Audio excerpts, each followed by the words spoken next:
Rachel Lawson's Gothic Magicians, The Ring of Emperor Sapphirus. "Bring me a good story, and I'll consider giving you a raise," said the boss of Darren Dean, a rookie reporter at a large newspaper in Melbourne. "Like what?" asked Dean. "Something on Emperor Sapphirus, something good," said the editor-in-chief, who was watching the emperor being talked about on television. "Okay, what?" asked Dean. "I don't know. His health?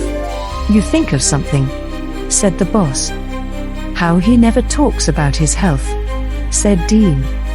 "Go find out about it, you're a reporter aren't you?" snapped the boss, chasing Dean out of the office. Later at a press meeting with the emperor at a political summit, Dean stood watching the emperor answering questions from the press.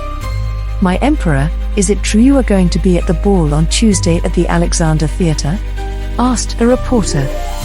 "I have so many that I don't remember, only my phone diary knows where I go," said the emperor charmingly, waving his mobile phone.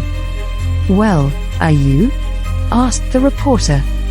Sapphirus looked at his phone and said, "It's top secret." The other reporters laughed. It was common knowledge he was to host the event. The reporter who asked the question was a plant. Of course, he was known as the emperor's great-grandson, Lance Alexander Sr. He worked for another paper. "Emperor, how is your health going?" asked Dean. Lance looked oddly at his great-grandfather. "I'm fine. How are you?" replied the emperor. "I'm good," mumbled back Dean, knowing he was getting nowhere. Then he saw it on the emperor's hand. It was a small black ring. "Is that a smart ring?" asked Dean. "Yes," replied the emperor, smiling, "my grandson gave it to me. It is so amazing." Then it struck Dean what he had to do. He needed to get his hands on that phone, but how to get it? A blind man would see the emperor was well guarded. His chief guard was Lance, no doubt why he was there, thought Dean. Then he thought it was pointless trying to get it from him, and he forgot it.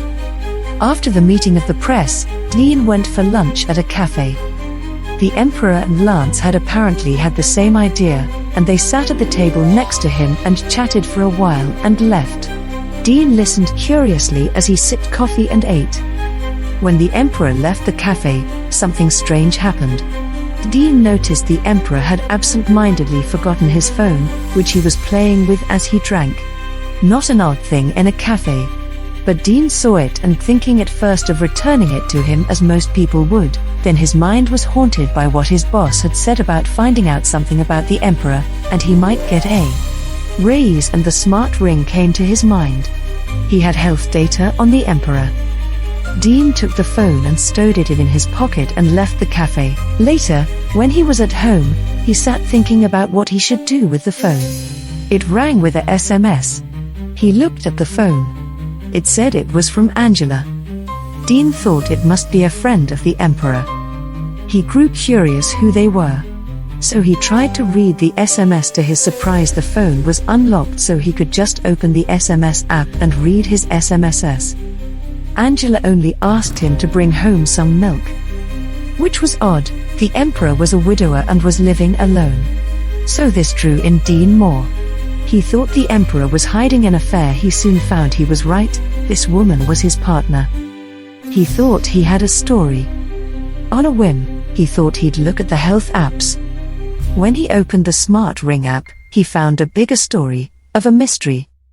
"How can the emperor's heart stop and start again?" muttered Dean. He thought he may remove the ring but realized it was unlikely. It looked too tight to remove easily. That meant he was dying and returning to life, but that, of course, was impossible.